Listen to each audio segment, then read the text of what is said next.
Episode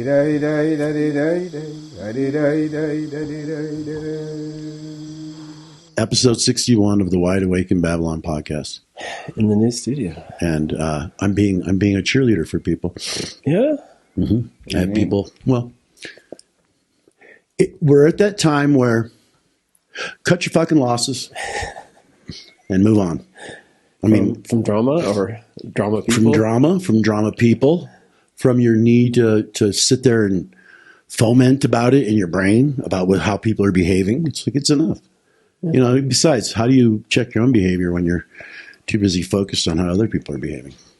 You really can't, right? Well, when I judge, I try to think, oh, what am I judging? And what inside of me is that's also present. And as Confucius says, yeah, he who chases two rabbits ends up with neither. Right? Yeah. Yes. That's actually a real thing. And that's what I mean is like, cut your losses. It's like, what is it that you need to be doing? Because, you know, now's the time, really. I mean, I was talking to a friend of mine today, you know, and he's having issues with people, finding out that people he had tried to really, really help and probably gave a little too much to kind of screwed him over. It's like, well, yeah, what'd you expect, you know? I told him I had to learn that lesson the hard way. You know, let people just run all over you until you figure out, oh, wait a minute, you don't actually need to do that. You don't have to feel guilty for telling them no more, right? You don't have to feel nervous about them hearing no. No. You know, it's just kind of one of those things. But I was talking to him today and, you know, I said, so with all these people doing all this stuff, you can still take care of everything, right? And he's like, yeah. I'm like, well, then screw them. Who cares? Mm-hmm. You know, cast your pearls not before swine. You know, you got something to say it. And if they don't hear it, wipe the dust off your feet and keep moving. Right? That's what Jesus would say. And today we were going to talk about, last time at the end, we were going to talk about manifesting and Jesus. But I'm going to skip the manifesting one because I don't think it's about that. I think it's about understanding your behavior, understanding energetic presence, understanding what well-being is, what sanity is, what clarity of mind is, strength, and courage. If you have those, you don't need to manifest much of anything.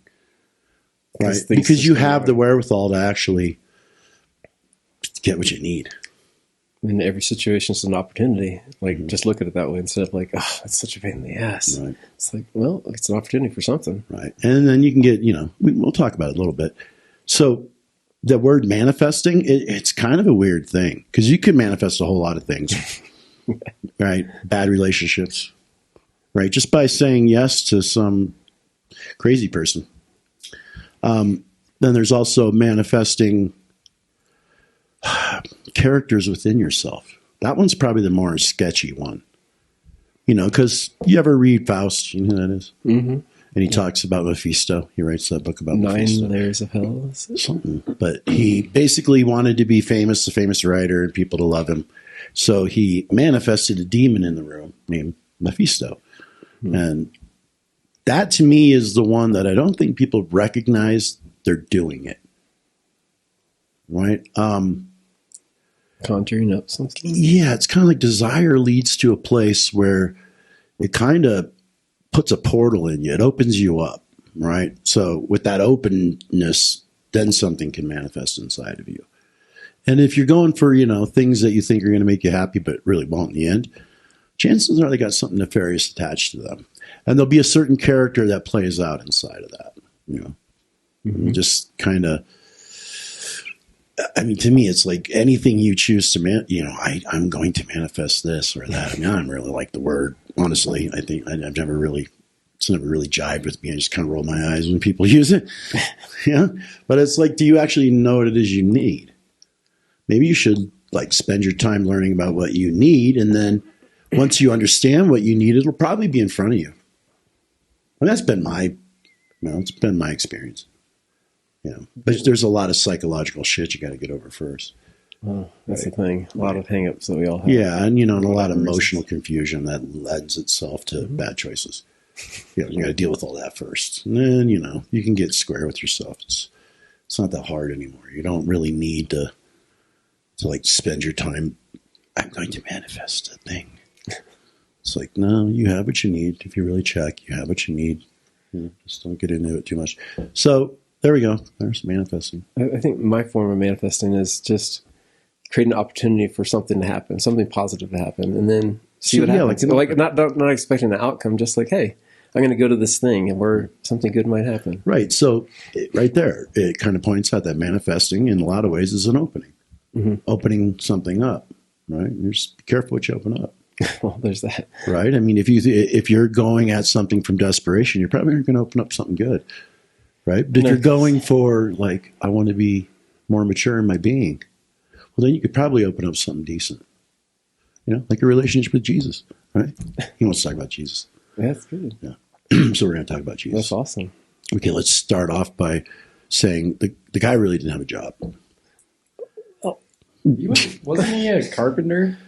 At what age? Till what age? At what age? From what age to what age? Yeah, that's the big question. I mean, I'm not going to be all that accurate because I don't have a Bible in front of me. I'm not going to be quoting scripture. I'm just going to come at this from my own perspective and see if it, doesn't piss off the whole entire, any Christians. I'm not trying to. I'm just trying to get a different feel for what this person may have been about, right? And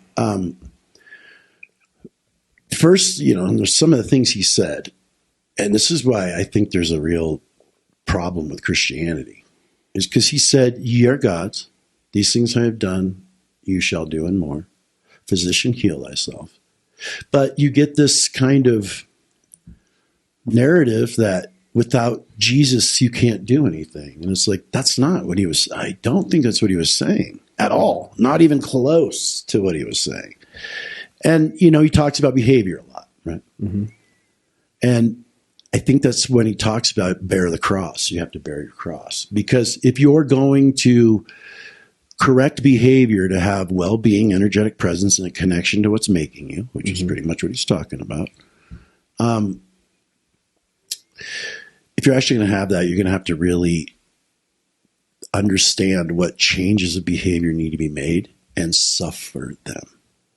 It's kind of like we were talking, I don't know, maybe last week or the week before, that when you give up behaviors that don't work for you, you're going to go through kind of a sense of lack. Because the reason you do those behaviors in the first place is because they get you somewhere or something, or needs met. Some sort of protection. Right. When you stop doing that, you don't have that kind of distraction in your behavior.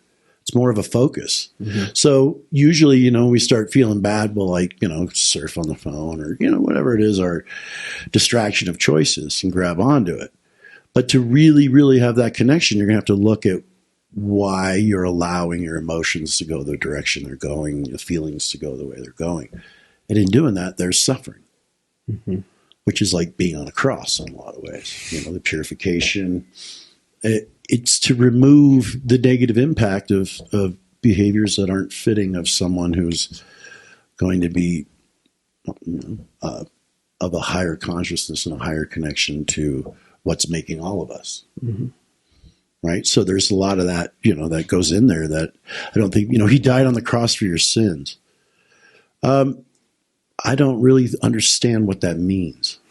I never really understood it. You? I mean, no. You went to church. I had a lot of problems with religion most of my life. Mm-hmm. Mm-hmm. Even as a kid, going, this is really boring, and I don't know. They don't seem like they believe themselves.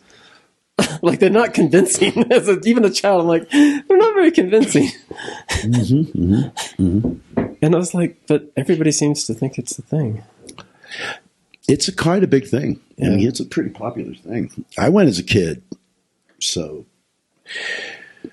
it's kind of, there was a time, I don't know how old I was. I don't remember, 7, 8, maybe somewhere in there. And I started leaving Bibles under my mom's bed and started asking her to take me to church. But it was interesting. My parents weren't religious. Mm-hmm. I mean, we might have done something on a Christmas Eve or something, but we didn't go to church. We weren't the church-going people. It wasn't really mentioned in the house much. I had a friend down the street whose dad was a youth pastor. Mm-hmm. Yeah, he turned out to be quite an interesting guy. Let's just say that. I don't want to throw him under the bus, but it's like, and that was my first taste of it. And we went to this Assembly of God church, and everybody dresses nicely. Mm-hmm. but I didn't feel any presence there. Not really. I found there was a lot of people on their best behavior, right? And taking a shower and wearing a suit and keeping the kids orderly. But I just didn't feel like what would you call it? I mean, I'll just use the word mystical connection there at all. Or like even a sacred sense of it all. No. I felt more of that. I mean, I would feel those things as a kid, but it was when I was sitting on a hillside or, tired from playing or something. Or just laying in the grass, And, you expect more of that if you had any expectations at all. But there just wasn't. It was just these kind of drab people, right? But all up in the Lord. There's a lot of singing, a lot of dancing, a lot of talking in tongues, a lot of production, a lot of cheating going on in the clergy. Turns out, oh, wait, you got his wife and his wife too. So there was a lot of, and I saw all this. And then, I would go to this thing called Awana, which was memorizing Bible verses.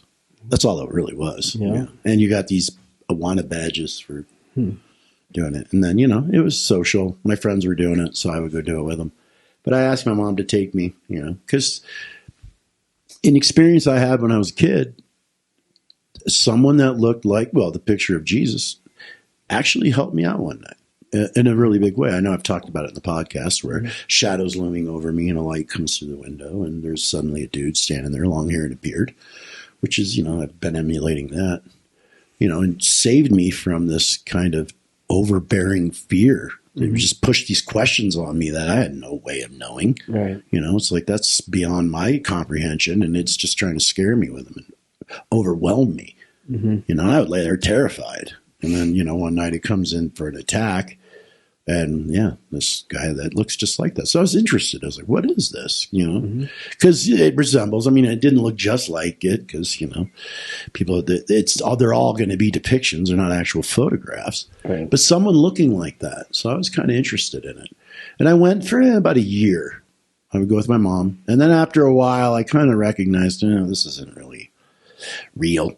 Bible camp, I didn't enjoy that, They were, they had all kinds of things like AC/DC stood for After Christ Double Comes. And I look at them, I'm like, well, wait a minute. AC/DC's albums are all about electricity, like all of them have something to do with electricity, isn't it? Ascending current. It's alternating current. Alternating current, and direct, the AC/DC like that. And they're like, meh. Air Supply, they were going to hell because they were gay. And they would do this thing. And it freaked me out. It was so weird and a very culty kind of a behavior. So you got all these kids at a church camp. It's like in Nebraska, off in Kearney somewhere, off in a cornfield where you can't run away. And, they would do the whole thing. They guilt trip you for a while. You do these little skits, kind of like if you're in like a school camping trip kind of thing, where you do the skits and you do little I've been to many camps. I have. Yeah. Okay. Yeah. I have a huge camp resume. So they would do this thing where at night, it'd be like midnight, and the counselors would come into the cabins. Get you out of bed. Come on. We're all going to go to the, whatever they called it, the sanctuary or the big room with the cross hanging there. Yeah. And they would just take all the kids and we'd be like, what's going on? No one really knows what's going on. Excitement, right? And they would bring you all in there, bring you up to the front, have you on your knees, and then tell you have to accept Jesus in your heart to be saved. It's like, or else. I never went up. I just sat in the back going, there's something very spooky about what's going on here. Yeah. Because it had nothing to do with substance of any teaching. Well, it's also very non-consensual. Right. And also very, Right. like messing with kids' minds from an adult authoritative position. It's like, whoa, that's super messed up. Kind of reminds you what people are doing with kids now in the whole gender dysphoria thing. Yeah. It's like the same kind of flavor. It's like this kind of manipulation into weird places. And I didn't like it. And I told Mom, I went twice, I think, and I never went back. Yeah. And I kind of abandoned all that and turned psychedelics. You read the Bible several times. Yeah. I read through it several times. When did you first do that? Probably about 14 started. Oh, shit. Okay. The first time I tried to read through it, it's like, all the fucking names. It's like, he begot him, begot him, begot him. I'm like, man, I'm getting lost in all these characters. That one's hard. That one's hard for everybody, but Hawaiians, they really love that part, the begots. Well, you're sitting on a fucking island. You got nothing to do. There's just something that resonates with their Sitting in a hammock reading the Bible. I don't know. Yeah. I mean, I look at it, it's like, okay, the Old Testament, that's a Jewish book. That was basically about laws, and, I'm not really sure who that guy is in there. Mm-hmm. But, to me, the interesting one was the Newer Testament, and not necessarily what was written about him, just the red letter text, the stuff he would say. Mm-hmm. It kind of gave me like a painting of what kind of character he is. So my impression of Jesus is, first off, a carpenter. Doesn't he disappear like around the age of 12? How good of a carpenter was he? You know what I'm saying? We have, right. So you are told to worship a guy who didn't have a job by getting a job and being a functioning member of society, which is kind of weird. You'd think you would go put on the robe and just head out into the desert. Never had a house. Kind of wandered. Right. Kind of like acting like an indigenous person, huh? Now, what I mean indigenous, we're all indigenous. There's no one on earth that is a human that isn't indigenous to the earth in some way. But lived as prior to civilization type, right? You got like John the Baptist. He lived in a cave and ate beetles and bugs. That's not a guy that is going to put on a suit and tie. Doesn't throw parties. And drive his town and country friggin' minivan to a church every Sunday, right? Yeah. So the mindsets of where these, let's just say Jesus, where, and I'm not going to get into whether he existed or not. That to me is kind of, who knows? Yeah. There's talk that his name was Emmanuel, right? That the actual name was Emmanuel and Jesus was just a made up name because the J didn't even come into the English language for how long? Or, the Hebrew. Yeah. There wasn't a J in it, and there's Yahweh. And then there's, what's the other one? Yeshua. Mm-hmm. So you're wondering, like, what is all this? But just to get down to, like, what this dude did. He talks about, like, you have to go through the front door. You can't be like a thief who goes through the back door. So, that to me looks at, like, okay, you got to walk out front. You can't be sneaking in the back door. You can't be seeking advantage. In any situation or to get into heaven even. Mm-hmm, mm-hmm. Talks about how, one of the things he says is it's easier to pass a camel through the eye of a needle than it would be for a rich man to get into heaven. Mm-hmm. Right? And I think what he's saying is not that rich men are bad. Mm-hmm. There's more opportunity for them to be distracted. There's more opportunity for them to satisfy desire. There's more opportunity for them to create something that could be idolized. Mm-hmm. There's a way for them. I mean, look at, like Jeff Bezos and all the billionaires. Now they're like billionaire playboy, half mercenary, dating, very strange looking women, But it's the fame, it's the fortune, it's the adoration that comes with it, mm-hmm. which you weren't supposed to seek in the first place. And that gets you into all kinds of trouble. Mm-hmm, mm-hmm, mm-hmm. He talks about how you should remove the log from your eye before you go plucking the splinter out of your brother's, mm-hmm. which mainly says, do your work. You're not going to get anywhere by handing the guy on the street asking for money. Mm-hmm. You're going to have to work on what's blinding you, right? Blinding you from what? I mean, from having, from clarity, sanity, courage, well-being, energetic presence, things that make a human feel like he wants to live forever. The days you feel really alive. Mm-hmm. Why isn't every day like that? Mm-hmm. Another thing he had said was, I wish one thing for you above all other things, which, I don't know if I'm doing it verbatim, but it's pretty much this. I wish one thing for you above all other things, that you have life and you have it more abundantly. Mm-hmm. What's he talking about? Right? When he says life, what is he's referring to? Presence. Mm-hmm. To me, that's what it was. It was like, oh, I know what he's referring to. This thing that looks out of your eyeballs. When you get out of the way, it expands, it takes in more, and it finds itself absolutely embedded in a connection with all that is. Right? And there's that piece, but what I think he was doing is he was teaching progression. How one might progress along this kind of, to get out of the narrow bandwidth and into the more broader bandwidth where you might recognize what, he refers to as the Father actually is. Because it is a force in the universe. I'm not saying that it's in existence or not in existence.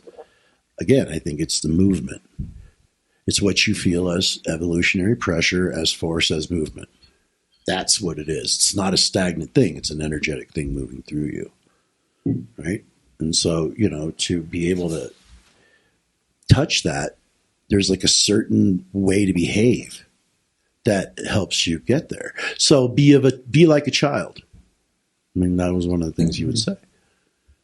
It's like, he didn't say be childish. He said be like a child, which means that no matter how much you think you know, no matter how much data you have absorbed, understand that at the deepest core of your being, you still don't know anything.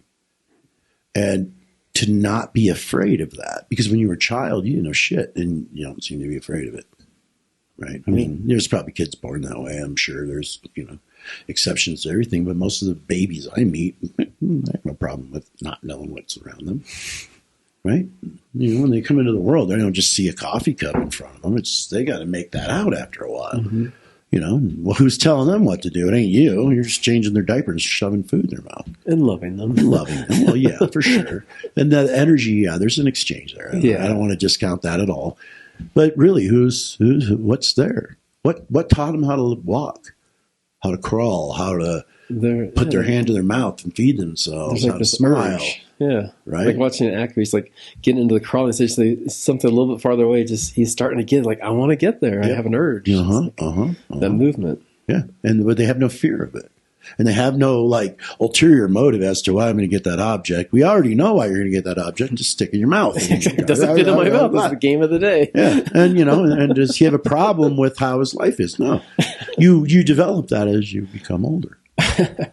It's more complicated. Right. But, and I've kind of, I wouldn't say I'm childish. I wouldn't say I'm the most mature person I've ever met either. But at the same time, I still, at 54 years old, I still feel kind of like a child. Not that I'm young and I'm vibrant and, I have my days. At 54, you're going to have those. But what I mean is my curiosity is still there. My ability to not hold on to some rationality when it is being defied. For me, it's like view the world in a childlike wonder. Just be amazed by it. Because it is so easy to both be amazed or bored to death by it. Right. And it's the same thing. It's just a matter of how you're approaching it. Right. Yeah, I think one of the experiences I had the other night when I was walking back from the building over there, going by where the garden area is, and all of a sudden this owl jumps at you, just leaps out of the tree and comes right down in front of me and flies off right in front of me. Do I count that what a spiritual experience? No. It was more like a child completely absorbing experience is what it felt like. Now, if that's spiritual, great. Then that's what that is for you. But for me, that's just, it's life more abundantly. You know what I mean? Mm-hmm. And Carlos added a component to it that made me understand, this actually is about progression. This is about you taking steps forward into this. It's not about waiting for someone to come down and save the fucking day. He looked at me one day and I said, Carlos, can you tell me about the soul? He's like, increase of all. Everybody has the capacity for one, but you have to build it. And what is that? You have to build with the energy provided to you. You have to build that stronger connection to what is animating you. Right. And I mean, to me, there's a lot of shit written about Carlos on the internet, but he was Jesus-like in my interactions with him. Mm-hmm. I mean, never got upset with anybody, let them learn their own lessons and didn't interfere and just kind of guided it and guided you through it, but didn't do it for you, didn't tell you had to do particular things. He would just watch. And if you went off the rails a little too far, he'd just look at you and go, you do that, we're not friends anymore, which was basically a way to correct the behavior, and I think a lot of people don't really want a corrective force in their life. He would also set up scenarios. You'd say there'd be a scenario that he would just kind of subtly influence, and then it would unfold in the way that it was going to unfold. It was almost like it was really impromptu. He'd walk in, he'd see the moods, he'd see the energy, he'd see the props, and then if he was wanting to turn that into something that was not an ordinary night, boom, it was all there, and he would just start using what was there. He wasn't bringing anything in as props. Didn't bring any. He didn't have like a bag of tricks. He just used the attitudes, the conversations, whatever the situation was, and suddenly it's an amplified situation. You know, you're feeling life more abundantly, right? I don't think it's safety more abundantly. It's life more abundantly, and life is kind of adventurous and it's risky. Well, courage doesn't come from safety.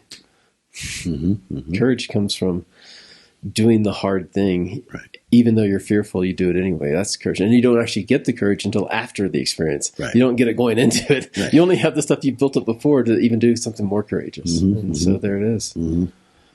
Yeah, it's almost like, you get that right before you take your next step out onto the wire. The unknown. Oops. Yeah. Then it kind of comes on. Yeah. If you've got an opening for it. You know. But I find that, I honestly think that Jesus did plant medicines.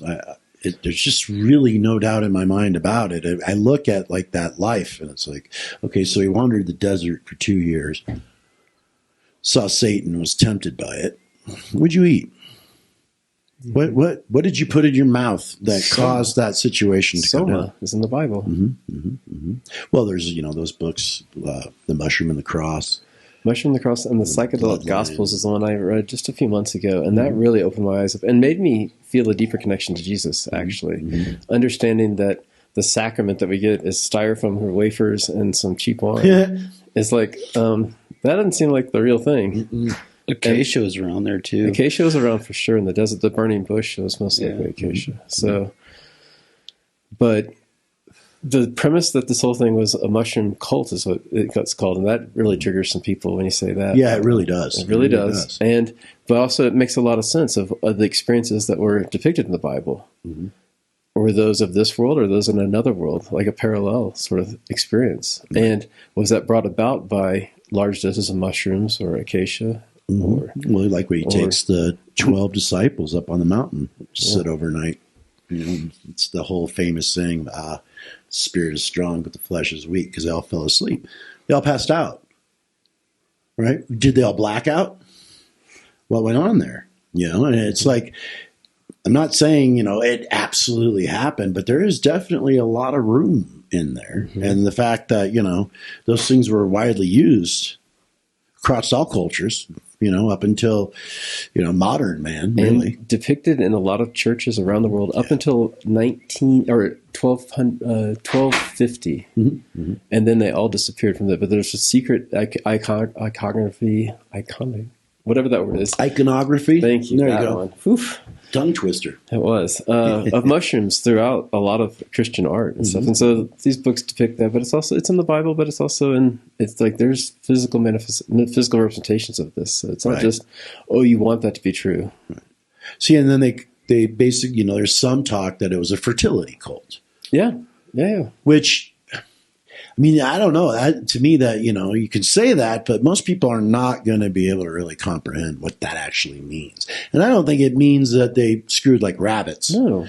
I think it had to do with life force. I think the sacredness of childbirth and of human life and coming into this world is something profound. Yeah, and conserving life force. Yeah, okay. Yeah. I really think that's part of it because, that's the maturing process, the progression.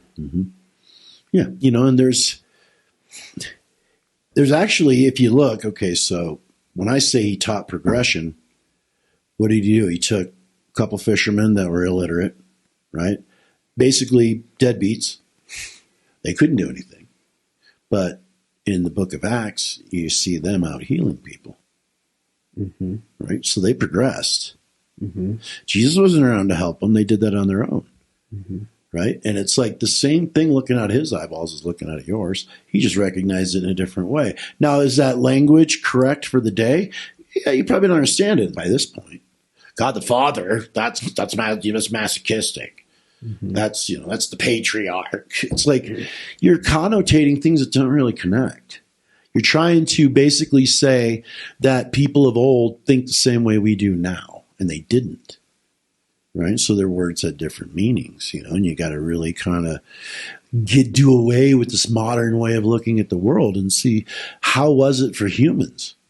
And how was it for humans that were, by historical standards, enlightened beings? Buddha acted the same way. Buddha talks about vanity. Vanity is, same thing that King Solomon talked about. Vanity, vanity, all is vanity. I have planted ice and harvested wind. But he talks about it. That, you spent all that money to be pretty. That's going to be a corpse. Can you see that being a corpse? Because that's what it's going to be.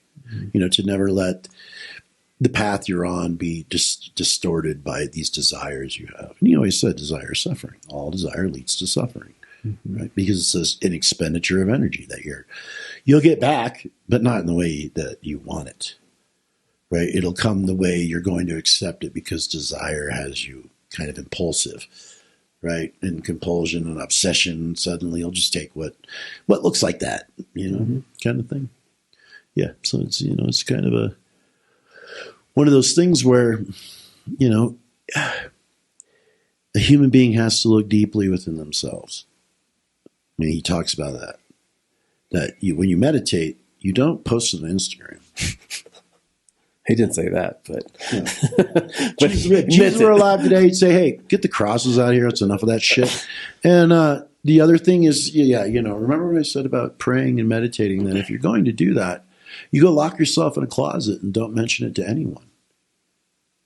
Right? Because how many intermediaries are you going to need to have a relationship with what's looking out of your own damn eyeballs? Right? So I think, he was one of those people who put it on humans to wise up a little bit. Right? And that the Father, to me, that just represents the force of life that actually gives matter a chance to come alive. And the feminine is the world. It's nature. It's the plants, it's the animals, humans, the things that are walking around and breathing. But the thing causing them to walk around and breathe and create something called air, I think that's the masculine side of it. If you're going to put it in that kind of a... Yeah, that's just humanizing dualism. Something that's beyond humans. Right. Which there's a lot of that goes on too, And like when people say, I've been saved, and you watch their lives, and it's like, from what? What exactly have you been saved from? Bad choices. Your bad choices, your bad decisions, your guilt, your shame, your fear. Is that what you're saved from? Because I think you still have all that. So what is it you're being, when they say, let Jesus save you? Save you from what exactly? World war?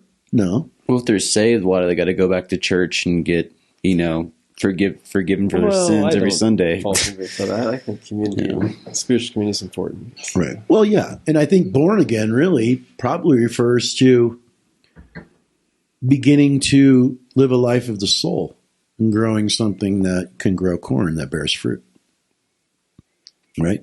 And that fruit could be the energetic presence someone carries because it feeds other people. Right? Like when, the talk about Jesus walking up, people could just be in his space and they would be healed. Right? And, is that a fallacy? No, I think that's very real for someone who's actually attained that spot where there is no identity there. Right? There is no even a thought of any behavior outside of the trajectory of the soul, that fixed path. That when you choose soul, you choose to be connected to the creator, if you will. That there's no like detours, there's no shortcuts. There's that path and that path alone. And it takes discipline to walk that, right? Which is where you feel the suffering because there's no Cheetos. There's not a stand selling Cheetos on the side. You know what I mean? There's not like all this entertainment and distraction that is going to please you. But you're going to feel the emptiness by not participating, right? Which is the suffering part of it. Right? You gotta suffer the world that your old behavior has chosen. And as much as you feel like you want out of it and you want to become a higher order of being in a new world, yeah, you've got time left in that old one. You know what I mean? And you're going to have to suffer that. And I think that's the suffering. That's the bearing the cross. That's the, once you recognize, oh, Jesus, what have I been up to? That's when the purification starts. If you mean it. A lot of people go, God, what have I been up to? Silly me, and go off and do it again. But it's the people that, maybe it is the dark night of your soul that brings them to it. That's suffering. Where you actually see what you're doing. Not like think about it, feel it deep within that, oh, shit, there's something very off. And I need to acknowledge that. Well, to acknowledge that means you're cutting off all of the distractions you use to cover that up, which means you're going to feel that thing fully, which means suffering. Because this thing you've been trying to avoid your whole life. And I think the progression side of it is you go through that suffering, and when you come out of it, your head's clear. Your behavior is a little more trimmed. Your emotions are a little bit more controlled. And your feelings of connection, your intuition starts to rise. And a clarity of mind. More potency and power within oneself. More sovereignty, really. And then once you taste that, at a deeper level, at a deeper place within yourself, well, that's all you want. There's nothing that, I know you've hit it, right? So you found that spot. I know you did. I know you guys both have. Ooh, yeah, this is a good destination for now. And right? And then, so what does your days entail? Getting rid of all the things that keep you from that. And those are all the things you've been occupying yourself with for years. So now, oh shit, I'm bored. I wouldn't call it bored. You're right. That's just a way of running backwards. You're not engaging completely what's looking out of your eyeballs as of yet. Right? Like when Carlos passed away, as long as I was around him, it was easy for me. Difficult, yes, but it was easy to maintain a level of awareness, right? And then in the world that I was in with him, it's not a lot like what most people are living, for sure. And then, but still have one foot in this one foot in that one, right? And I'm halfway between the two of them. I'm not quite in his world, where, I can navigate it in that way. And I'm definitely moving out of the one that, I participated in for the first 25 years of my life. And after he passed, it was like I wasn't anywhere. I couldn't go backwards and I couldn't go forward. Right? So it made me have to sit down in a void, in this big, vast void, and assess everything about myself. It was referred to as you have to go to ash. Right. I think that's, it wasn't, it wasn't any Christian connotation or context, but I feel like that after that is kind of like starting over, born again, starting over, like a clean slate, and started from there and started building integrity instead of, riding someone else's coattails to have it. And that was tough because there wasn't anyone around anymore. I came to rely on him. And then it was like, now you're on your own. And I would try to talk to people about it, but they didn't have any understanding. And then, the things in the world that I used to love, I would go visit those things in the world I used to love, and everything was empty. It's like, son of a bitch. Where am I going to get the feeling of being alive from? Right? Which I think, again, that's the born again. Now you're living the life within you, not out in the world around you. And I think that makes a vast difference. Because now the relationship that you have with what's looking out of your eyeballs is of utmost importance, as it should have always been. And that you get, and I think the protection that he speaks of, is that you won't be fooled again. That once you actually come to a place where you realize that you're flawed, that you really don't know what's going on, and that you need to trust the thing looking out of your eyeballs to guide you in the right way. That's going to take you a lot further than any kind of thought process around it. So, you got to develop some trust in that. Call it faith if you want. But to me, confidence is trust. Trust is confidence. You don't know what's about to happen. You don't know where it's going to take you. But you begin to develop that relationship. It becomes important. And it's almost like you're clued into the life you're living. That, you're kind of shown something coming at you. So you have some time to head it off. So you're being protected from things of a distractive nature, demons, if you will. And how would I put this? Because I know it might not be being understood. It's when that behavior starts being changed and that life inside starts to grow. That's actually the protection. So there's like an emanation coming off of you, almost like a plant has defensive properties to not get eaten. That makes me think of what Don Juan says, like your consciousness gets to a level where it's unpalatable by the enemy. Right. Which is progression. It's all progression. When you can't stand yourself anymore, that's when you change. At a moment sooner. And there's who's to say how long someone needs to be up on that cross suffering themselves. I think only God knows that, really. Yeah. That only the creator, that spirit, that's the only thing that I actually know. Well, Mother Nature probably knows too, but she doesn't have favorites, if you haven't noticed. Yeah, she doesn't play favorites with anybody. She just takes out whoever's in the way. That's pretty much how she does it. You know what I mean? Like, wow, that's pretty crazy. That's a real mom right there. That's not a toxic mom being an enabler. That's a toxic mom. That's a real mom going, pull yourself up by the bootstraps, you little shit. Quit whining. Get some food. Right? Go hunting. Go do what you got to do. Stop whining. Well, that makes me think of another quote from Jesus, because he was talking about, that was the Sermon on the Mountain, where he's like, you don't think God has your back? Like, he feeds the fowl. Why would he not feed you? Right? And I kind of feel like when you're more in alignment with your soul, things work out a lot better for yourself. Well, you don't have a whole long list of wants that are out of touch. Yeah. Right? It gets pretty basic. I mean, when well-being, when you feel it inside, your life gets pretty simple. Food, water, shelter, right? Food, water, air, shelter, food, water, air, shelter, place to sleep. Love. Well, what about love? Well, you're alive, so that kind of is synonymous with love, right? I think the act of having life is an act of love. Mm-hmm. Yeah. I had a T-shirt I had made. It said, "Love, living on vibrant energy," and on the back it said, "Life, love is for everyone." But it's a fucked up word anymore, which sucks because when we're going to come up with a new one, when are you going to steal that one too? Because love is like it's in a fucking song from the 80s. It's like, what is this? It's what people tell each other a week before they break up. I mean, oh my God, what the hell? It doesn't mean much anymore. Yeah. And it's like, and the fact that we can marginalize things that used to have quite a profound meaning is pretty wild. I think it has as much meaning as you bring to it. Mm-hmm. So if it's as shallow or as deep as you are yourself within it. Mm-hmm. Not your idea of it, but actually are. Right. I mean, if your society wants to deflate the word and make it nonsensical, that's its business, but you can still hold the energetic presence of what it actually meant originally. Yeah. And to me, that's what they say God is. God is love.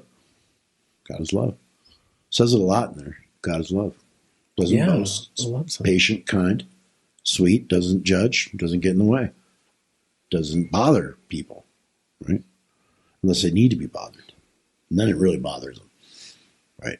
It really gets them up in their skin and up in their shit. I know I've had it happen to me more than once, for sure. Carlos said, here's the way he described love to me.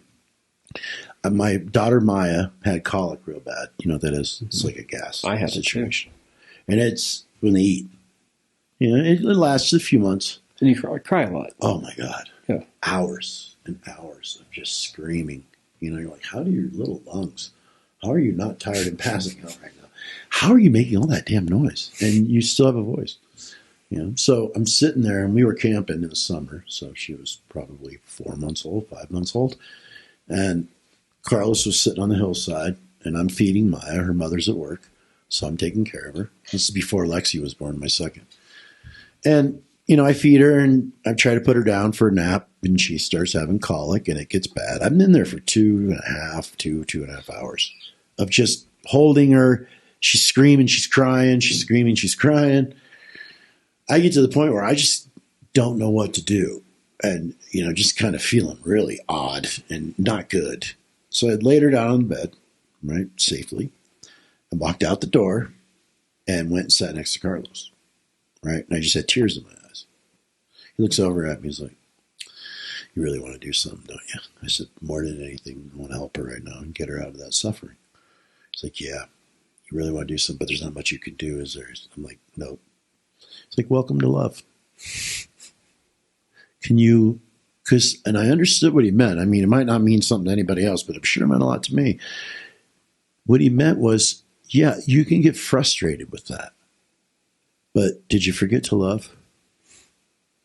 Right? Because, I watched some parents, they get real frustrated with their kids. It's like, yo, calm down. The kid's trying to tell you something, and you're not being able to comprehend what it's saying. Because you're not connected enough inside of yourself to be connected to this kid. And you see it, and it's just sad. Because, I hang out with the grandson, we hang out with Acker. What does a baby really want from you? No, presence. Mm-hmm. Because they are absolutely present, and then you get that kind of thing. And then you feel that love, right? That it's not yours, it's not theirs, it's not anybody's. It's in between the two of you. It's in between the two of you and engulfing you. And to me, like when Jesus said, when two or more are gathered, knowledge is given. Love is given as well. More energy, more life force, more, hey, wow, suddenly this situation is more alive than it was before. And for me, it's been a progression of that. Is I get a taste of a higher bandwidth in consciousness, and I feel that. The energy that's contained in that is now inside, I feel that inside of myself. I acknowledge it inside of myself. I feel it expand me. Sometimes it's uncomfortable, but, expansive nonetheless. And it's like you get out to the boundary, and then you back up a little bit, hang out there to the next event of that. You push fat past, and then you have another one, and you have another one. So that's what I mean by that's the progression, the expansion. Mm-hmm.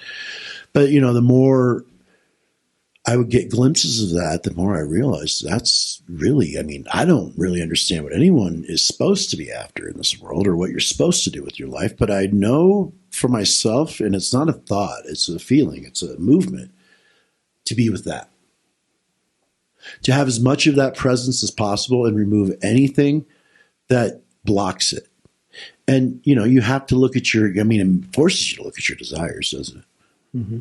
Because you start chasing those desires and you feel that well-being, that energetic presence slip.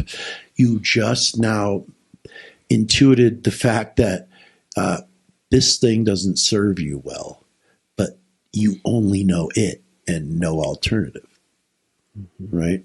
And if you do know an alternative, it's just an alternative. It's not a freeing process, right? It's just yet another pattern to start tracing, mm-hmm. right? Like when someone's tracing a bad pattern and they're depressed and they need to really figure it out. I'm going to figure it out tonight. And they wake up in the morning. I'm going back to school. So, that's what a solution that is. It's like you just chose another distraction when you really need to do is understand how you feel within. Mm-hmm. And I think that's kind of what he was after. I really do. I think that was his whole purpose, was to show people that, look, you guys are getting bent out of shape over nothing. You think you need to dominate the world. What would be better for teaching that lesson than a good old high dosage of mushrooms? Mm-hmm. To really let go of all that bullshit you're hanging on to. Mm-hmm. And I kind of wonder, like, the whole crucifixion side of it. What is that all about? Oh. Well, if they're going to do it to them anyway, you might as well use it to show them their own behavior. I can't think of anything probably more profound than that act of allowing that to happen. Because, if what's in the Bible has got truth to it, he could vanish, right? And when he was in the square and the guards would go to grab him, he just wouldn't be there, right? So he had a lot of those capabilities, possibly, according to what's written. Mm-hmm. So how come he didn't do that when it was time to nail his ass up there? Part of the plan. Mm-hmm. But for what? To save you? Really? Because the world's darker now than it's ever been. I mean, really, this is about as dark as it gets. I mean, it might have been just as dark, but not at this scale where the whole damn globe is involved. I mean, they were basically, running around a lake, right? It wasn't the whole world. Now it's the whole world. It's like kind of interesting. Wait a minute here. So the stakes are high in that. And like, what's considered evil? How does that actually play with the human being? Because, the part of Jesus that fascinated me the most was the demons. When he would interact with the demons. Cast them into pigs. Yeah. They asked to be put in pigs. Like, please don't send us to hell. Put us in the pigs. We'll figure it out on our own. And they go running off a cliff, right? Where he deals with Legion, right? Satan, basically out in the desert, tempted by the devil himself. Well, what is that? Was there a guy that walked up and said, hey, Jesus, I'm going to take you down? I give you everything you want if you just come my way. I mean, is it, I think in a modern era, we might look at it that way, but I think it was the unseen visiting him, if there's unseen movement, there's also unseen stagnation. I'm not sure I understand what that means. That if the creator is the movement of energy through the universe, then the devil would be the stagnation of energy in the universe. Yeah, you can't have black without white. Right. And that stagnation gets in the human. Right? We've all seen it. We've all experienced it. The apathy, the fucking apathy, and how much energy is being poured into distraction and apathy. Or just ignorance, just to ignore it all. It's like, that there is that element. And it always wants to offer you a solution to problems you might not even have. Right? It's like, offering you something at a future date that you might not need when you get there. That's what it kind of looks like to me. It's like these big open hands full of gifts that don't serve you. And it's kind of like you have to, because to me, that's kind of what the world is in a lot of ways. Do I think mankind is the problem? No, I think he's being duped and manipulated. By what? I don't know. Who's to say? But I know that thing is of a demonic nature. There's no doubt about that. Because I see what it does to people. Right? And what do I mean by a demonic nature? That which steals your well-being. Right? That and that can be people too. So part of the trimming behaviors and the trimming the desires and, walking with God, if you will, it builds energetic presence inside of you, which is kind of like an immune system. Right? So it's not like you're reaching out to some God for protection or some Jesus for protection. The Christ is the consciousness that he represents. Right? And Mary Magdalene represents that too. Right? That same consciousness. The female aspect of it, where Jesus represents the masculine aspect of it. To where, the more feminine side would be family first, right? And then the more masculine side would be provide a beautiful, life-affirming space for that, right? Yeah, safe. Two mixing together, but those...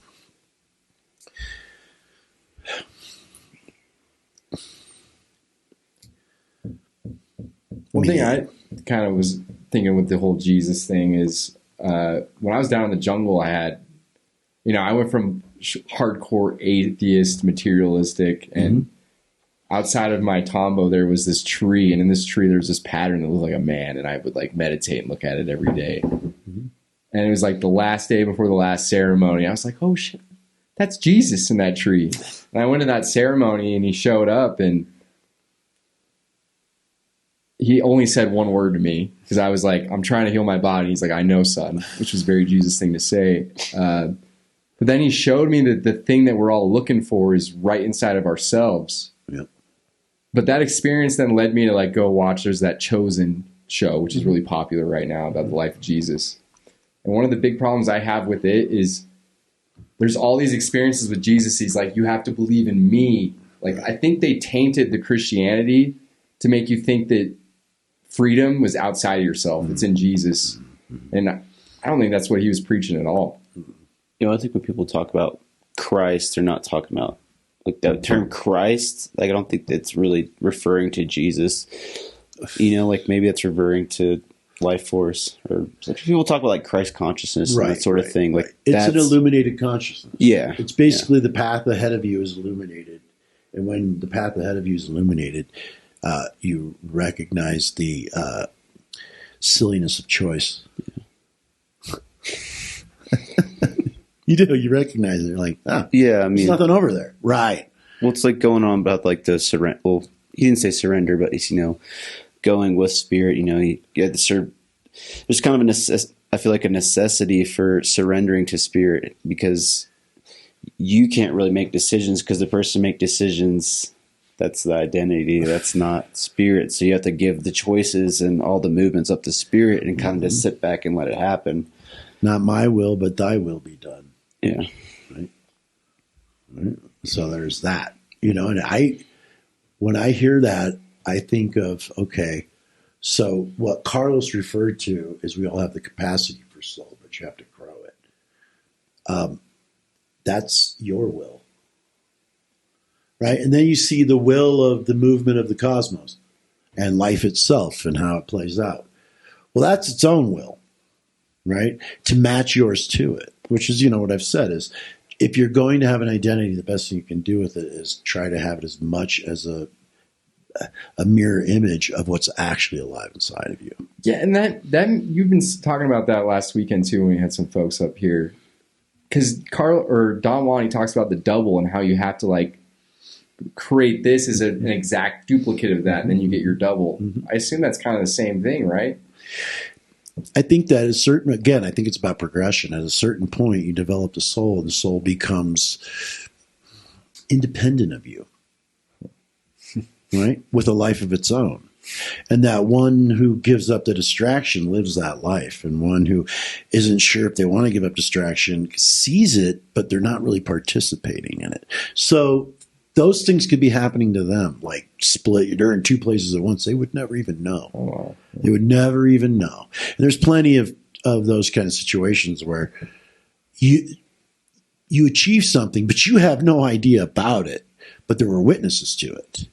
And it makes you go, what? I did what? Yeah, you whatever. Some wild thing. It's like, you know, some miraculous thing or some impossible thing. And you have no memory of that. And it's like, well, if that's possible, then why am I not conscious of it? Well, because it takes engagement with that very soul. The two have to talk. Right. So I think that, you know, I don't like meditating, but sometimes I sit down and let my soul talk to me.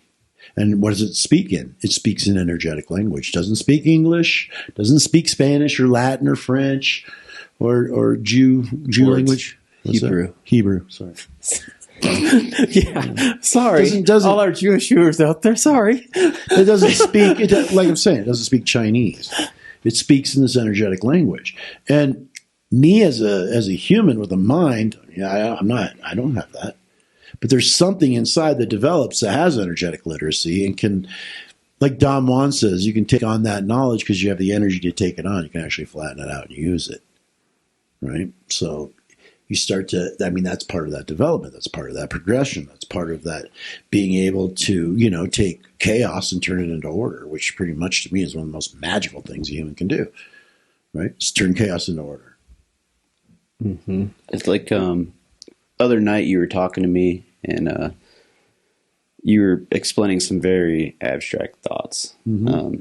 And it was really interesting because I was sitting there and I felt like some part of me was understanding what you were saying. But when I tried to think about what you said, I couldn't understand it. But I knew that I'd understood it on some level, but it wasn't something that like I could access with my mind. And that was... It's really weird. Yeah. I was enjoying that conversation quite a bit. My mind was just like... Well, there's the first attention and there's the second attention. The second attention comprehends what the first attention can't even think about. And if it starts to think about it, it gets confused. That's why, to me, I've always said that to your identity, this world is a complicated, sophisticated mess. But to your soul, if it's developed, it's just a bunch of ones and zeros. It's not much more than that. And it's not that it makes it boring and pale. It makes you understand the beauty you're looking at, and you don't have to get distracted by all the confusion because it's just ones and zeros. Just go look at the pattern. You can see it. It's not that hard. And you recognize what props up all these patterns, what causes them to move. So suddenly, it's not even the patterns that you're interested in anymore. It's the movement. It's the progression. It's the reaching the higher state. It's the progressing forward. It's having more well-being, less sickness, less days of depression, less days of despair, less time in despair. And then you just keep increasing that less time. And pretty soon there comes that moment where you almost feel like you have to burn up what you were to become what you are, what you always were already. You know, it's more of a process of reducing than it is adding to yourself. You know, like when Jesus talks about knock the dust off the lamp and let it shine. What's it getting all dusty for? How are you allowing that to get dusty? That's the thing that lights your life. It's your heart. It's life force. What's the dust? Right? The dust is your identity. The dust is your desire. The dust is your frustration and your lack of trust and your lack of integrity in things and your advantage seeking. And you're feeling like you don't want to do it. You allowing yourself to be manipulated by a system. Systematically, right? Being manipulated by a monetary system, a religious system, a political system. I mean, yeah, that's kind of weigh on you after a while. You know, and there's really nothing to grab onto. You know, suddenly all those things become quite hollow. It's like this isn't really lending itself to a better life of any kind. Matter of fact, it's kind of ruining it in some ways. You know, to where do I think everybody should go live in the woods and have a simple life? If that's your prerogative, yeah. If you actually want to learn about what energetic presence is, I suggest nature. And I think anybody where, you know, it's always suggested nature. And if you look at any religion, whatever one you choose to follow, every single one of the masters behind those religions, they all did it in nature. Yeah, they found enlightenment in nature. Not in a castle, not in a church. It was in nature. Mm-hmm. Buddha, nature. Jesus, nature. There's probably several the India guys. All those dudes, you know, they go up in the woods. They go live in the Himalayas. Yeah, there's a lot of mountains and stuff like caves. that. Caves. Yeah. You know, spending more time in nature. It's like we've created an agenda that's totally outside of life. I mean, what human beings are doing, it's like, oh no, we're living life. Actually, no, you're not. You're living your own dream outside of life because you're not really including it in the makeup of your day. You know, well, I get up in the morning, you know, yeah, I get it. I mean, there's going to be a lot of people who will have, you know, their excuses for why, you know, I'm alive there. But what I mean is actually the feeling of that to where you understand what hard days are for. You understand what slow days are for, what fast days are for, what days of danger are for. You start to see what all this is for. And all of it's to show you the silliness of continuing with this identity. Just the absolute silliness of it because it's keeping you inert. Right? Because identities tend to, if you believe in them so much, they tend to stagnate your energy field. Right? They get real habitual. Right? And that energy is not really moving anymore. And if it is, it's stuck in like a little tiny pattern just going around in circles. You know, which is going to it's going to agitate you after. You know, so to not have any of that, just do what life puts in front of you makes it pretty simple. Right? You just got to keep the plate clean, which is absolutely nearly impossible for human beings to do at this moment. Because they all have 10,000 distractions lined up right there, ready to go. Their house is full to the brim of them. Right? There's a distraction for everything. It's not to say, well, you should get rid of all of them. No. You should discipline yourself to know if there's a moment for it that won't steal from you. You know, so it's like you got this thing you like to do to distract yourself. Do you do it until you're completely tired and just nah? Or you just do it for a little while and okay, that's enough. Right? Can you guide your own self? Right? So, you know, when Jesus says, physician, heal thyself, it's basically clear out all the debris, get to that illuminated state of consciousness, Christ consciousness, and let that do the cleaning. Don't get in the way, because you're probably what has to be cleaned out. You don't want to stay in that, or you'll stick around, right? And there won't be that flow of life force. Because it's like, if anybody thinks highly of you, does that really help you? In my life, I've had plenty of people who think highly of me, and I'm like, what the fuck for? If you were living my life, man, you'd be like, what the fuck? That doesn't look like fun. No, but, I'm not really about that. But you know what I mean? It's not really anybody else's job to heal someone else. It's not even really anybody else's job to, like, take care of them.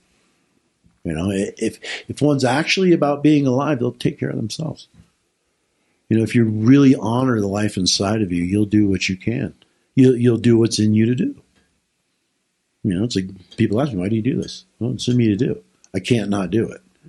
That's why. I don't have any other reason. It's not for this or that, or I have a goal, I have a dream, I have a vision. No, I have a good life and I want to keep it that way. Right? For myself, I feel like I have a really strong connection to what's making me every minute of every day. And that I honor that, I respect it. And do I fear it? I fear what would happen if I go against it. And the only reason I fear what will happen if I go against it, I have gone against it, and that's something to be afraid of. And it took me a long time to recognize that you're not just tough guy. When your soul is collapsed and spirit doesn't really breathe the life into you because it has no way to do so because you're so cut off, you've cut yourself off so much, that is despair. It's the ugliest place I've ever been. Right? So does that mean you have to follow a law? Well, rules, yeah. There's rules to consciousness. And it's not like a moral thing. There's going to be some behaviors that expand your consciousness, and there's going to be others that contract it, right? There'll be some states of being that will liven up a room, and there's others that'll steal all the air out of it. Right? So you just have to know that, right? And understand which is which means that all the activity in the world, you're going to kind of have to reduce it to see how you actually are in it. That's not pleasing for people. Again, that's the suffering aspect of it. But that's also the physician heal thyself. Basically, you're sick and you need to get better. But you're going to have to do that yourself. There's nobody there to do that for you. And to me, Jesus always referred to this consciousness, this Christ-like consciousness, which is Jesus the Christ is probably, his middle name was probably T, stood for the.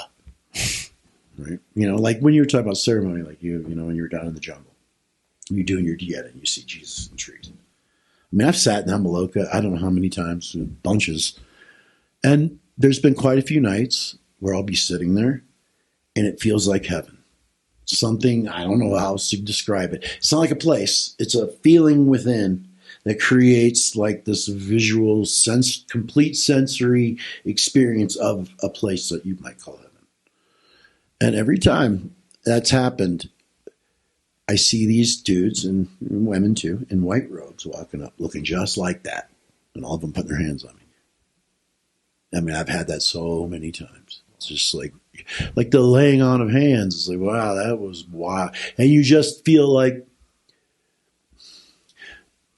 your consciousness is being purified. That's what it feels like. It feels like when you come out of that, behaviors that were against your well-being just evaporate. There's not really anything you got to do, right? And I found that, so the real hard work is acknowledging things. That's the hardest thing you're going to do. Well, what do I do after I acknowledge it? Well, it'll do itself once you acknowledge it. Because what are you acknowledging it with? Your presence. That's how you acknowledge something, with presence. The minute your presence gets a hold of anything that's foul, it's going to unravel that shit. That's exactly what it's going to do. And if you're attached to that, yeah, you're going to feel that as burning, suffering, being on the cross. Right? It's like what I've said to you many times. It's like to come down off the cross prematurely is a fool's errand.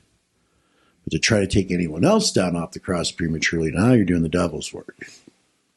Right? Because how do you know when that purification is over if you're thinking about it. You know, to me, it's like, oh, you burn, you burn, you burn, you suffer, you suffer, you suffer. You end up exhausted, you pass out, and you wake up at the base of it. And stand up and go, huh, wow, that shit sucked. Right? But in any human being that's going to go at anyone else, do you really know how long someone needs to suffer? Are you going to try to take them away from it? Because, you know, and I know that's kind of what we want to do, but I don't think that works because I have not really found anything valuable within myself with anything but suffering. That's how I found it, is through suffering. Not through having all my needs met and having everybody love me and having all my bills paid. No, it comes from the suffering. Right? And that to me is like, I wouldn't want to deny anybody that. Now, does it suck when they don't want to handle it or can't handle it or feel too weak to do it? Yeah, it sucks to watch. It doesn't mean you should get a ladder and a pair of pliers. You know what I mean? And I think a lot of times what people want to do is, because it's uncomfortable for them to see him up there, they want to take him down. And let's amend your suffering. And I think, you know, like if you actually have been on that cross and you come down, right, are let down, if you will, and you go to help someone else, you're just going to basically put water in a sponge and put it up there so they can suck on it and get some water, you know, maybe wipe off their brow a little bit, maybe attend to the wound on their side. But you're not going to take them down.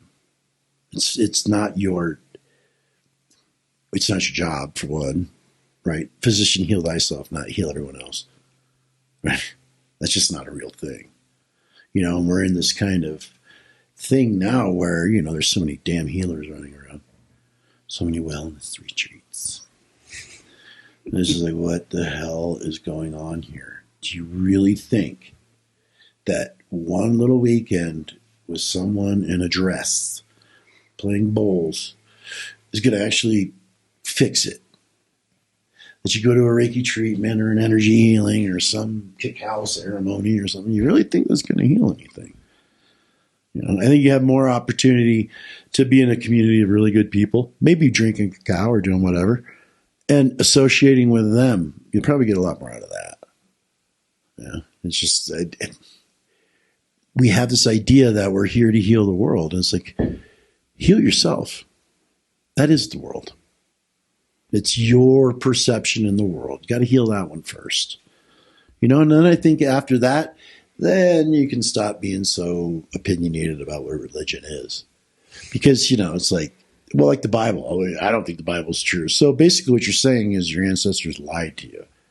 That they played this giant fucking hoax on you, and they're not even around to laugh about it. Well, I've been reading a lot of Psalms, especially after like jungle ceremonies, and I feel like King Solomon was doing the work in those initial phases of that Psalms book. I think he's a very cautionary tale. I think that really Solomon is probably the most cautionary tale of the Bible. Well, yeah, didn't he? I know that there was something I was reading where he started like praising Moloch, and he said every time he did it, he felt God leave him more and more and more. That's basically the wealth. That's the sex. That's the 100 wives and 10,000 girlfriends, owning all the cattle, all the weed, all the everything. He owned it all. He had it all. That's why he said, vanity, vanity, all is vanity. I've planted ice and harvested wind. Basically, he spent his whole life chasing something that didn't work out for him, right? And being favored first. So the fall from grace is basically a fall from a purified consciousness into a tainted one. And he's a great representation of that. Why? Well, everybody loved him. He had the adoration of everyone. The smartest man in the world. There was a lot of, though, in the Psalms where he's talking about like his enemies coming after him, and he's like begging God to save him. Well, jealousy is the big deal, right? So either you love him or you hate him. Yeah. You know, but the way he played wasn't all that great. He says it, talks about it. You know, the whole thing. Like a dog returning to its own vomit, so is the fool who returns to his folly. You think he was writing that about someone else? No. Probably not, right? And so it's that our world is that folly, right? It's our society. Our society, yeah. But different from our world. Our world is this planet. Right. And our society is the manufactured thing we put on top of it. Yeah.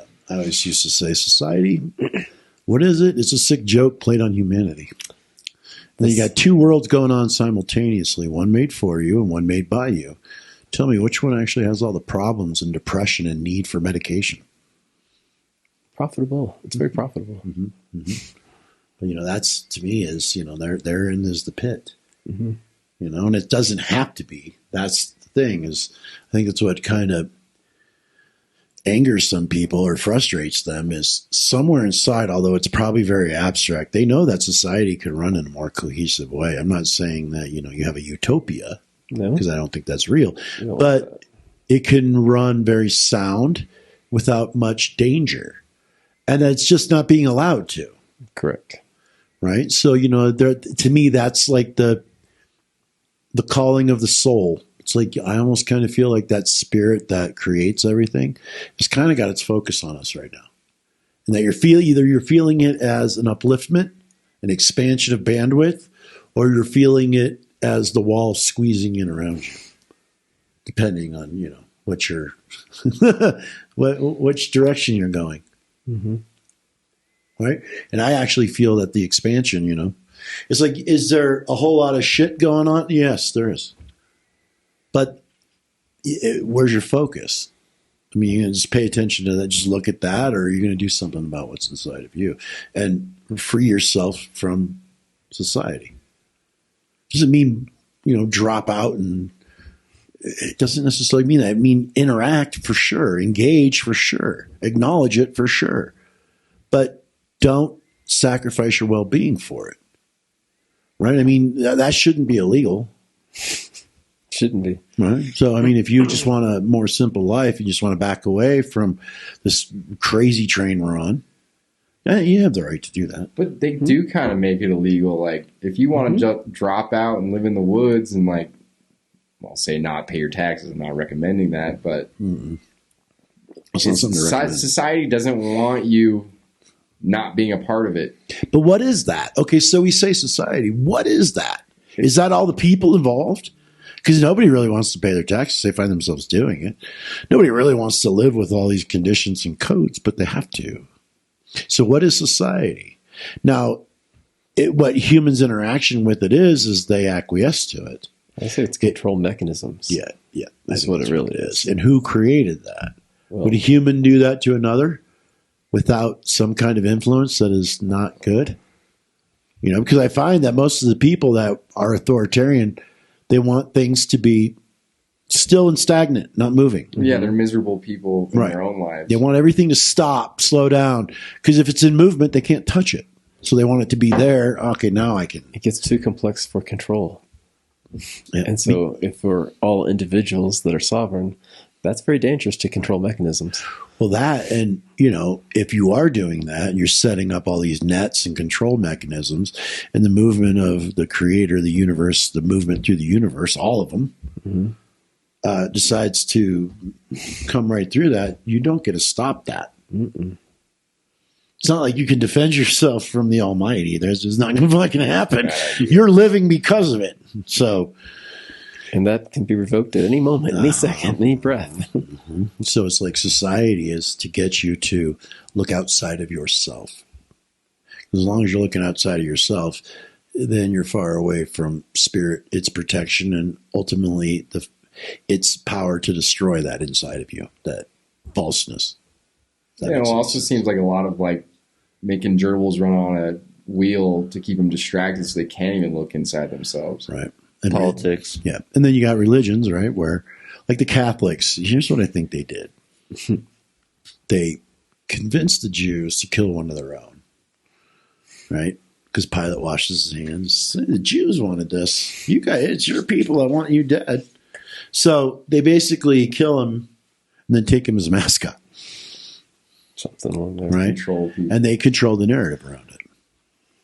But I think if you've been deep in consciousness, you start to see that, wow, there is a place where man has access to instantaneous healing of himself. There really is. There's access to knowledge that is far beyond what most people are carrying around. Does that mean you're smarter than everyone else? No.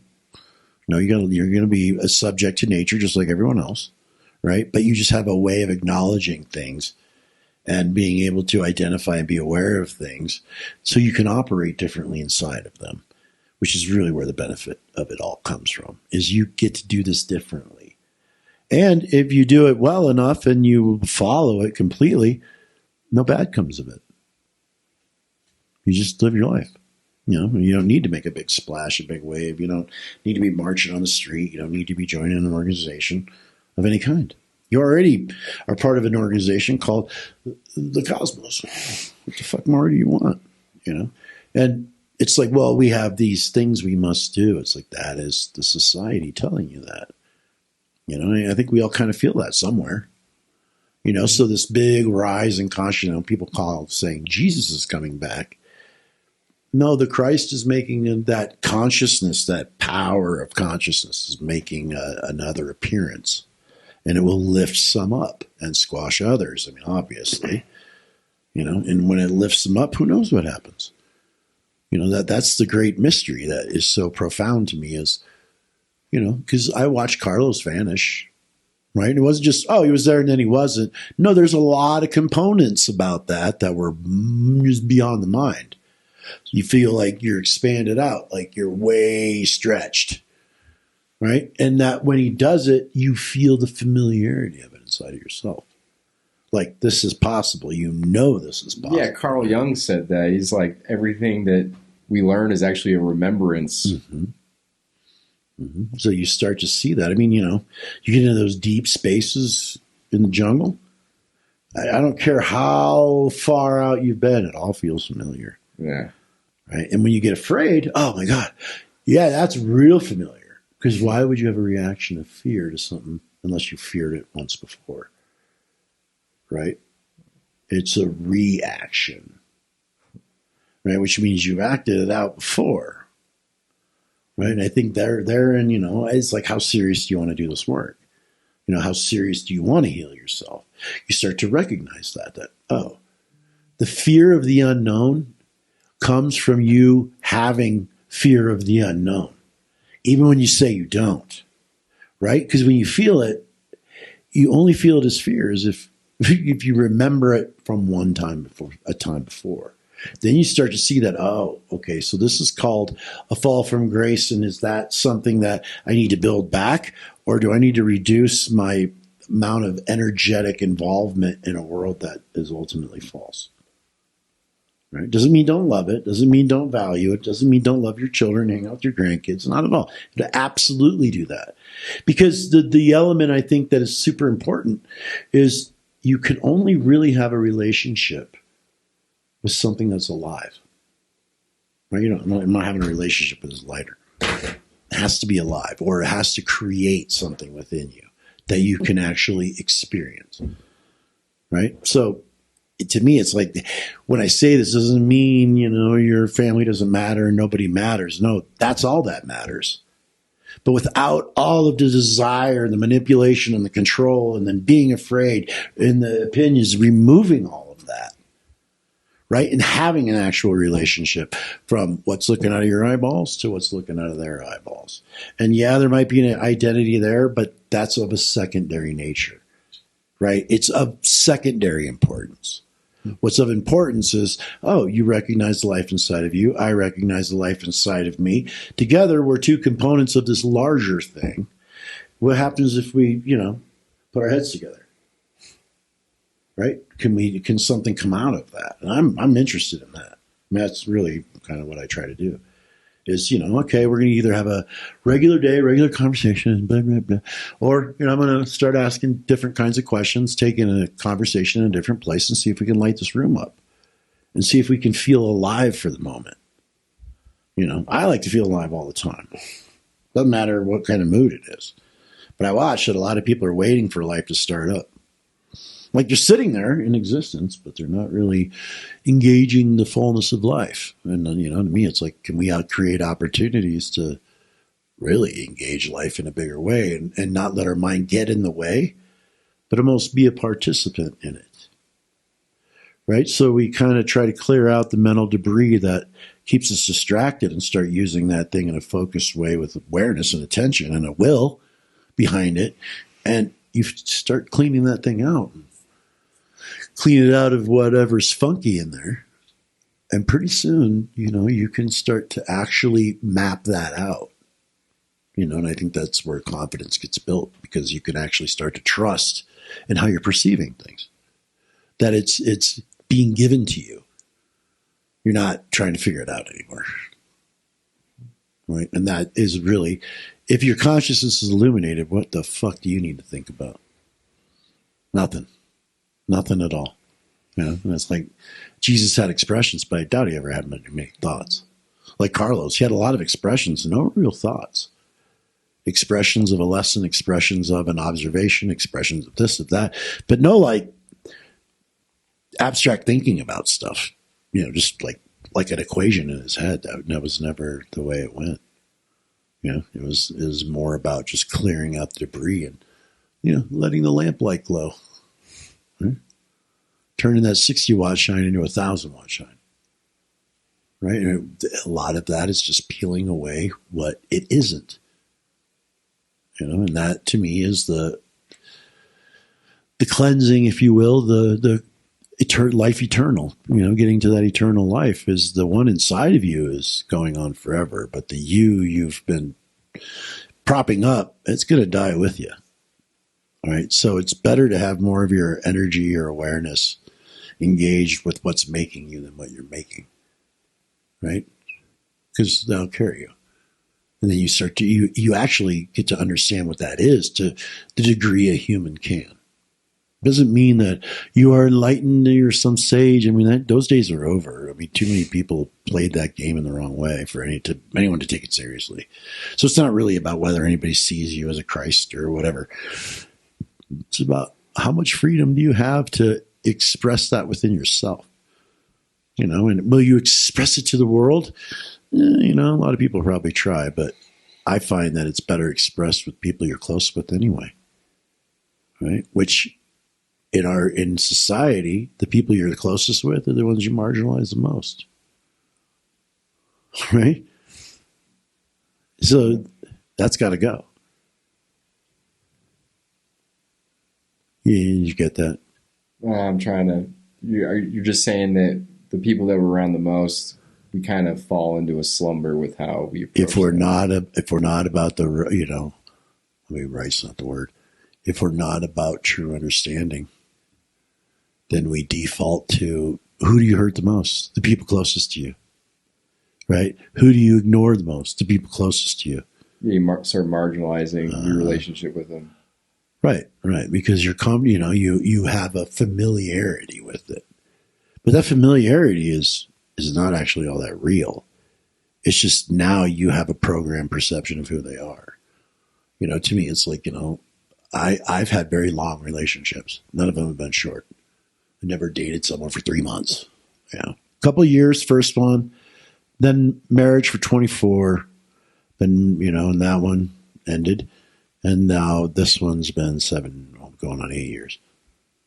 Right. And part of that is because if I have a perception like Evangela, if I have a perception of her today, I'm not going to assume that's who she is. I'm going to watch and see who she is tomorrow and the next day and the next day. And I'm not going to make an assessment of any of that. I'm just going to participate.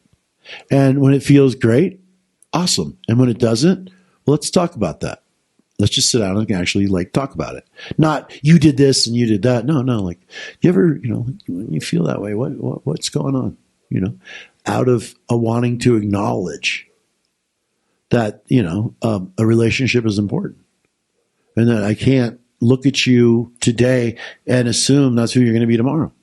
Well, I think too, one thing I've noticed with you is if someone acts a fool and you got to kind of tell them they're acting a fool, the next day you're treating them as a fresh person. And I feel like that allows that person to maybe step into a new light within themselves. Yeah, I can see that. Yeah. I mean, that's your observation, not mine. But yeah, I mean, that's what I mean by it. Yeah. It's like, hey, I'm going to point out something about you might not like. And if I point it out and you don't like it, well, then it's good that I pointed it out because now you're going to see what you don't like. That doesn't mean that's who you are. It doesn't mean that, tomorrow we wake up. So, how are you today? Do you deal with that? Or, because ultimately the person that my soul notices is the soul in them. And that thing's always fine. Right? So I'm not really going to, I'm not going to use the parameters of how their manufactured identity is behaving. I'm not going to use that to judge anyone. Why would you? That's stupid. They got their picadillos, you got yours. They got their idiosyncrasies, you got yours. Clean out your own, get the awkwardness out of you.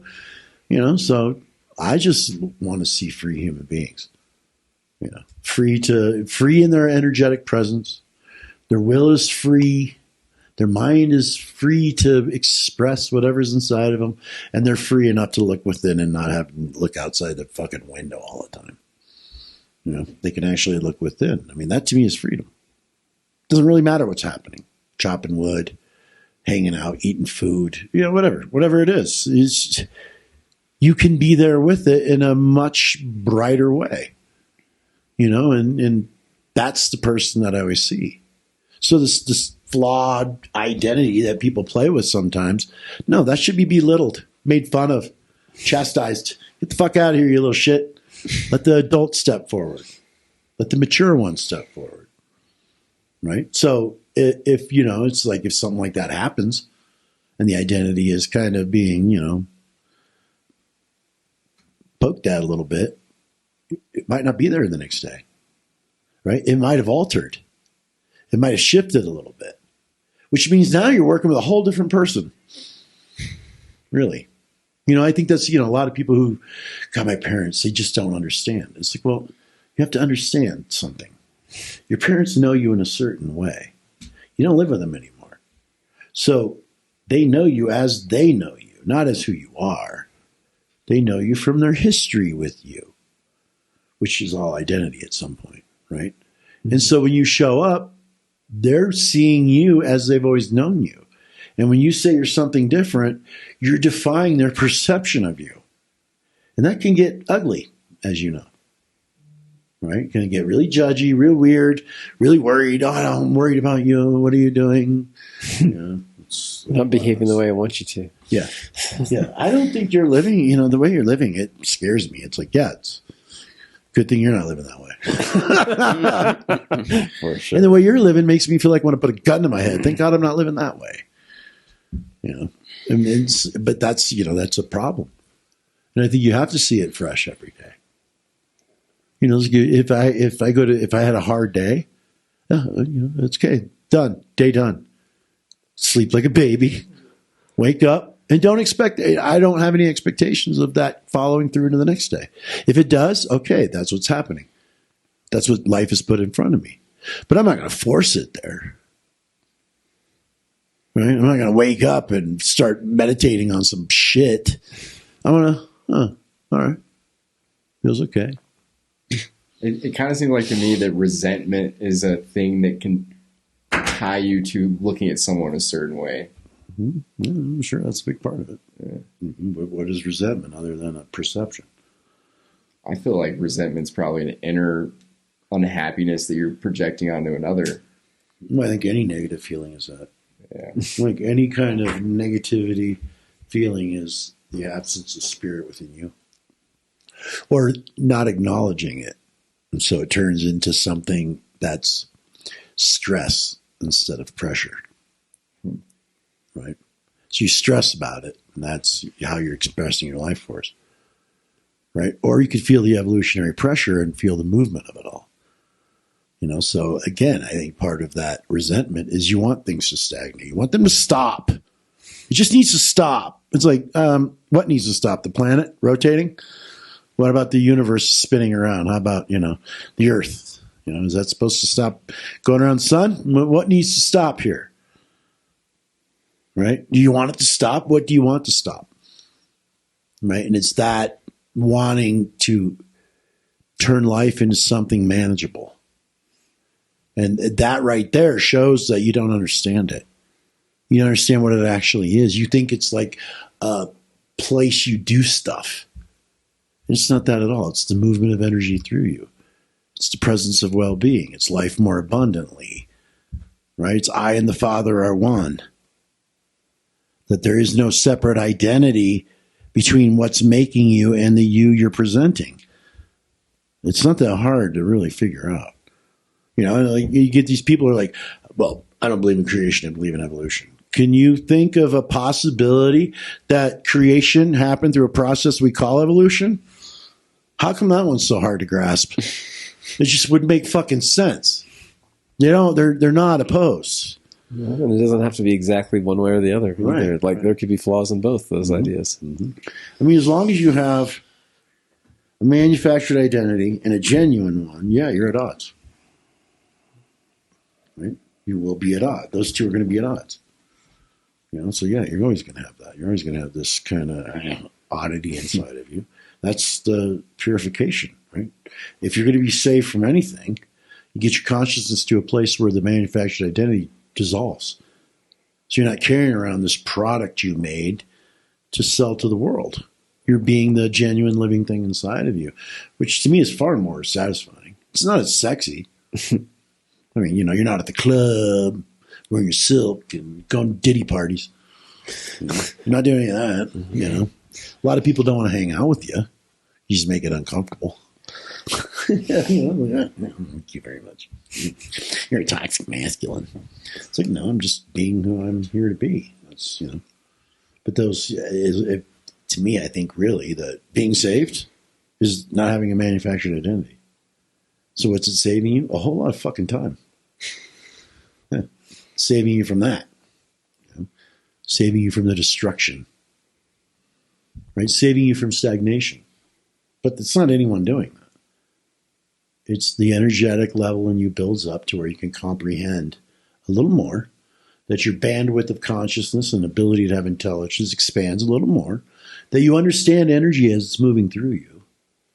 Well, yeah, you're going to start feeling movement. You're going to start feeling speed. And you're going to start feeling like, you know, you're on top of the world, if you will. And it doesn't have to be happy or joyful. Just intent. Very intent. Right? Just very vast. I mean, to me, the best place you can be is vastly aware. Right? Always have a connection to the universal intelligence.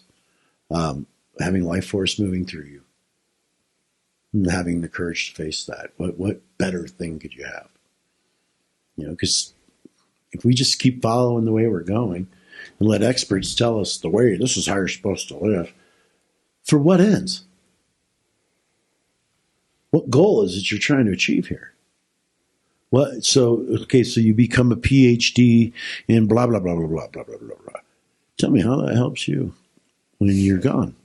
Like when there's no arena for your PhD to be useful, now what? You know, and to me, the being within is always useful, right? It's always up to something, and that'll be there. I don't know. Maybe it won't be there if you don't give it any attention. You don't give it any life force. You don't give it any power. You know, you just give power over to the system to tell you whether you've jumped through the right hoop or not. Am I a good little puppy dog? I played dead just like you wanted me to. Do I get the treat? Do I get my bonus? I mean, you play like that. You know, but that's serving someone else's goals, not your own. Right? And there's a lot of that going on. A lot of people doing surrogate activity because they don't really know what's right for them. So they're going to go out and choose 10,000 things, get certificates in this and certificates in that, and go start something. It's like, yo. No. That's why I, you know, it's like, I haven't really started anything. Just don't want to. It's not my thing. I want to live my life, and whoever shows up for the fun, so be it. Yeah. But I'm not going to, let's create a program. This is a 5-step program to put you in the 5th dimension. Be. As a graduate of many programs, I find that highly offensive. Do you? I got a lot invested in those goddamn programs. I'm a psychosomatic, shamanic, fucking energy, Akashic record reading healer. Don't forget the Reiki. The Reiki. Yeah, don't Reiki. With a side of didgeridoo. beside a didgeridoo. Yeah. But I mean, you know, I'm sure, you know, a lot of people get upset when I say, you know, put that stuff down. But it's like, I've met a lot of people who do Reiki who are a complete fucking mess. Yeah. I've met a lot of therapists that are a complete mess. It's like, so do you think that by doing a Reiki treatment on someone that's helping you somehow? Maybe. Or are you hurting both people involved? Yeah, there's not just talking any trash on that, but there can be bad intentions in any modality. There can also just be an ignorance of the energy you're actually participating with, or the situation you're participating in. Mm-hmm.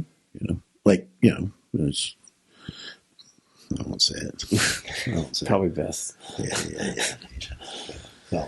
Well, I mean, I don't know. Do those people know what they're getting involved in when they get involved in that? I mean, yeah, you're getting a Ferrari, you're getting $20 million paycheck, but what else are you getting that comes along with that? That ain't so good. 2 weeks of vacation a year. Yeah. Up to 3. I mean, I don't know what more we could say. I mean, Jesus was an indigenous person. I have one other thing to add into this mix too. All right. Speaking of control mechanisms and the Catholic Church and the Bible, that the Bible is a curated book. That not everything was included. Some things were put in, some things were kept out. And then in the 60s, very inconveniently to the Catholic Church, the Dead Sea Scrolls were discovered and then translated. And that introduced a whole bunch of books they didn't have control over because they couldn't say. And inside of those are a lot of the Gnostic Gospels that talk about the early history of the church and the mushrooms. And the Gospel of Thomas is the one of most interest. And so I say that can't be discounted. No, there's actually, you know, the Ethiopian Bible has way more books in it because they didn't have that Council of Nicaea where they removed the things that didn't kind of contribute to their control mechanisms. Right. You know, and it's like, so to me, I mean, just to finish this off is if you read the red letter text, which is just what Jesus said, there's nothing to refute there. Love one another. Obvious. That's pretty obvious. Treat others as you want to be treated. I mean, all these things, they're all sound advice. I mean, that's really what it is. But it's, if you decide to engage that sound advice, that starts to become a cleansing of behaviors. That's the more magical side. Right. I believe. Right. And I think that's the path towards heaven. Is heaven would be what? Unfettered. An unfettered life.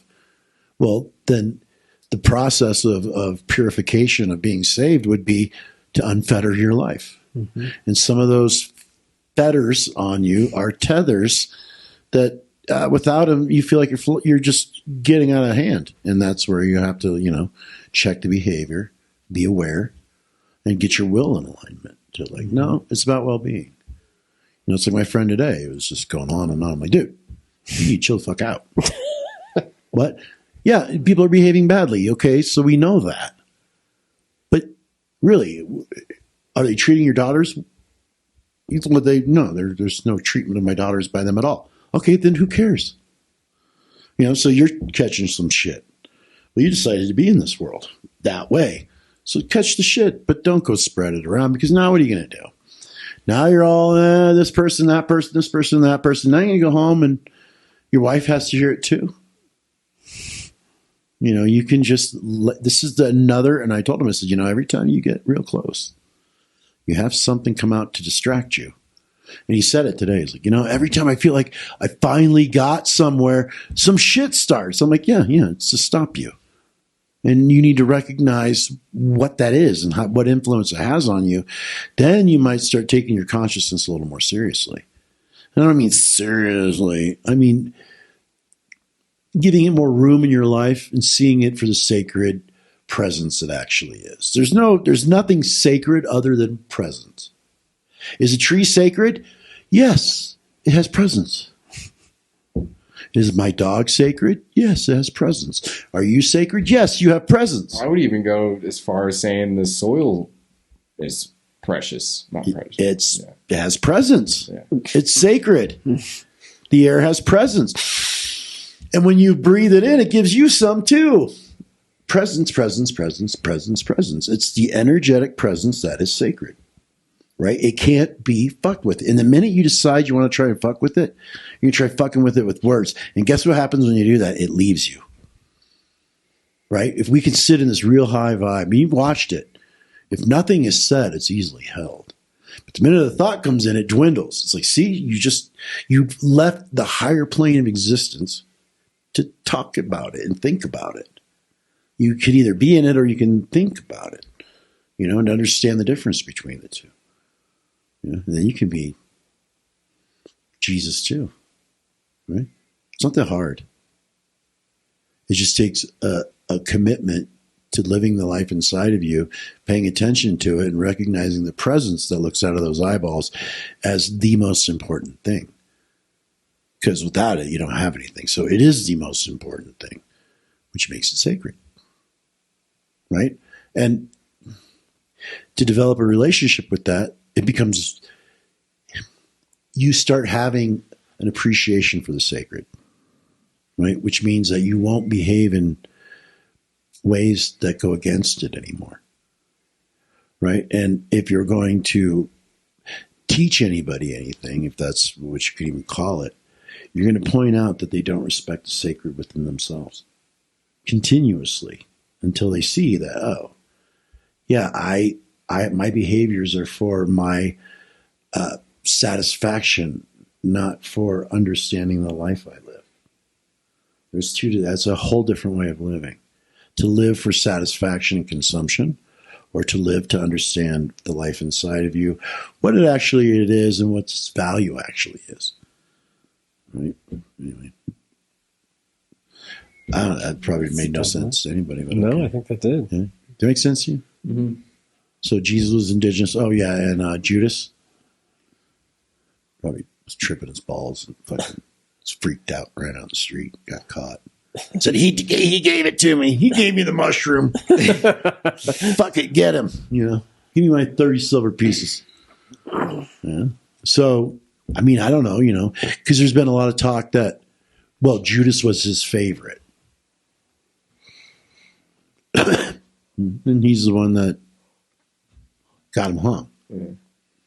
I mean, what does that mean exactly? What do you mean he's your favorite? Well, Jesus, Judas knew what he had to do. It's like, I don't think that's how that went.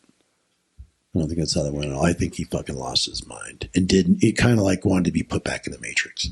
Like, fuck, this is too hard. I don't want to do this. Right? 30 silver pieces to fucking snitch on this dude. I mean, that right there tells you something, doesn't it? Gold is worth more than your life. That this is too hard to do, so I want to go back to the Matrix, because living this life, with my own faculties and my own connection to intelligence and my own connection to life itself, without any input, is far more difficult than taking those 30 pieces of silver and go get yourself a nice room in a 5-star hotel and a good dinner. You know what I mean? Anyway, that's episode 61. That's episode 61. Hey, if anybody I'm watches, sure we won't lose any followers over this one. No, if anybody, it is what it is. I don't care. I don't know. I'm just saying that. Don't follow me. I don't know where I'm going. I'm not going anywhere. I'm too busy. I'm going places within myself, but I'm not really going anywhere. So I'm not one to follow at all. So don't follow. Please don't follow, like, or subscribe. Yeah, leave me alone. And I'll leave you alone. It'll be good. It'll be good. But if there's anybody out there that, if there's some topic you want to have our take on, shoot it our way. We'll talk about it. If you want to come sit in on this at some point, go ahead. I've had a couple people ask. Well, that's cool. Yeah. And I'm weighing it out. Yeah. I figure, I don't really have guests yet. When people visit, they often have we have the people sometimes. we know come in that know us. But anyway. Wally? Yeah. Feeling good? I'm feeling good. All right. Isaac, you feeling good? Yeah. Tom's feeling. I'm good. Ask. He always feels good. Not always, but I try. Most of the time. Most of the time. Have a good night. We'll see you next week. Peace.